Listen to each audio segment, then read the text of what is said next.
It is true that St. Patrick's Day originated in Ireland, but it might not be the origin you think. Long before the adoption of Christianity, the people of Ireland, much like the majority of the pagan world, celebrated the changing of the seasons and rotational patterns of the sun and moon. There are 4 key moments of the year to take note of. Samhain on November 1st, Imbolc on February 1st, Beltane on May 1st, and Lunasa on August 1st, each of which lands between a solstice and equinox. The seasonal attention to sun patterns also exists in ancient Irish monuments dating back to the Neolithic period, predating not only Christianity but also the Celts, roughly 5,000 years ago. This is seen at Newgrange in the Passage Tomb, where on the winter solstice a morning sun would hit a perfect angle through a roof box directly above the main entrance, which would illuminate the inner chamber of the tomb for 17 minutes, revealing a triple spiral, or triskele, to match the carvings found at the entrance and several other interior carvings. This same design is also seen at Carrowkill, Cairngee, with a roof box designed for summer solstice. And also this design is even seen on the spring and autumn equinoxes with Cairn T at Loughcrew, where sunlight entered the chamber and directly illuminated multiple markings on the wall, including sun-shaped carvings. Along with the seasons, many old gods were also worshipped and celebrated, such as Brigid, a goddess dating back to the Bronze Age, predating written documentation, and thought to be a triple deity as Brigid the poet, Brigid the healer, and Brigid the smith, with dedicated wells. A holiday mentioned earlier corresponds with her, called Imbolc, which is exact halfway point between winter solstice and the spring equinox, or February 1st and 2nd. The festival was celebrated with the color green, and also by cleaning your house, spring cleaning, and creating a feast on the first day. People would also burn bonfires on the first night to leave a clear path for Brigid to travel. It's said that Brigid will arrive if spring is here and winter is ending, but if she doesn't, Cailleach, also known as the Hag of Beira, will appear and gather more wood for a longer winter. Another holiday that the Irish celebrated that I'll quickly cover is the Festival of Beltane, taking place on May 1st, right between the spring equinox and summer solstice. This holiday is dedicated to the beginning of summer under the Celtic god Belinus, or Bel, and literally translates to Fire of Bel. We'll come back to this. Around the 4th century, in another part of the world, the Emperor of Rome, Constantine, declared tolerance for Christianity with the Edict of Milan, dubbing him the first Christian emperor, and granting Christianity access to state power. Toward the end of the 4th century, Emperor Theodosius made Christianity the official state religion, and enacted the Theodosian Decrees, a suite of laws that effectively banned pagan worship, closed pagan temples, criminalized pagan festivals and rituals, and confiscated pagan artifacts. The actions stemming from this cover centuries of content, but we'll focus on one for now. Shortly after this time, back in the lush greenscape of Ireland, came a Roman Briton man named St. Patrick. Though originally a teenage slave in Ireland, he returned in his adult life with a mission from Pope Celestine to spread Christianity and convert the island's inhabitants, including the Druids, who were the original kingless priests of the land. Patrick, knowing he could not erase their traditions outright, sought to replace them instead. If the old gods could either be erased or migrated into a new image under the church, more native followers would likely join the Christian movement. Tales of Patrick began changing from stories of peacefully conversing with Irish people to mythological tales of destroying Irish gods. The stories of the goddess Brigid were migrated into stories from the church, converting Brigid into another patron saint of Ireland. Her symbols of fire and spring transitioned into crosses and spreading belief of the Christian resurrection.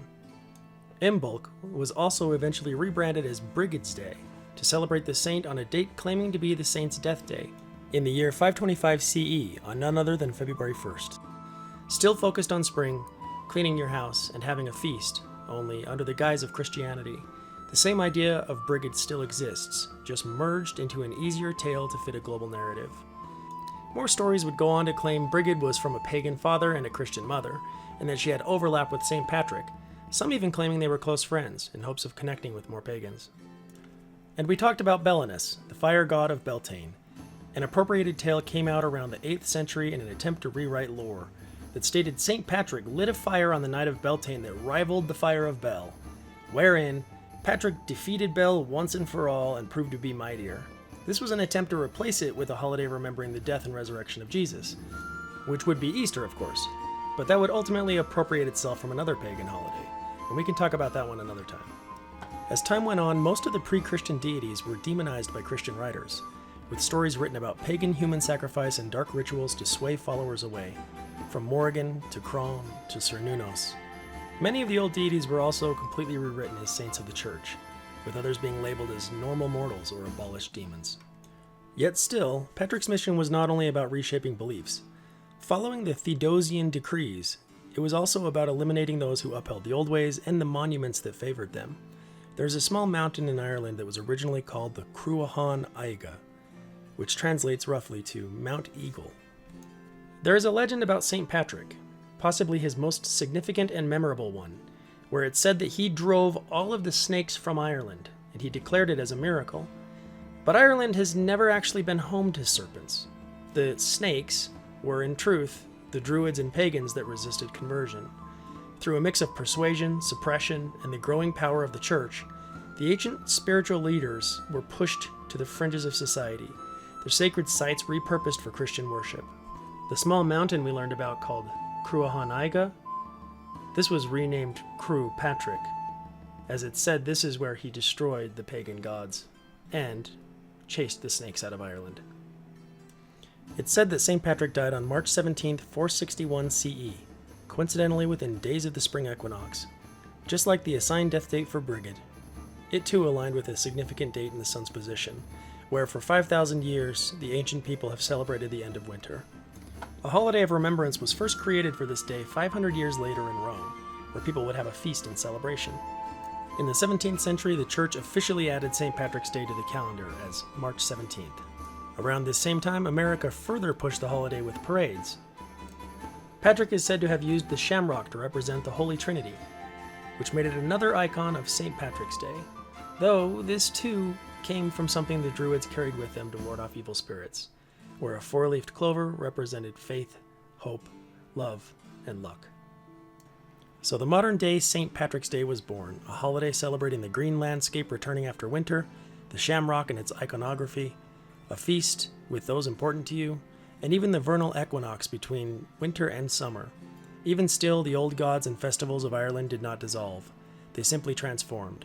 The fires still burned, feasts still happened, the color green from the blooming spring was adopted, and the old gods are still buried under the meaning. From Crom to Morrigan to Brigid to Belenus, all of these persist, regardless of the current holiday that honors the saint. The echoes of Imbolc and Beltane, and more importantly, the spring equinox, remain hidden beneath the surface of St. Patrick's Day as it leads into the next appropriated holiday of Easter, whose name was simply derived. A reminder of Ireland's pagan past, woven into the very celebrations meant to erase it. What do I know, though? I'm just a snake waiting to be cast out.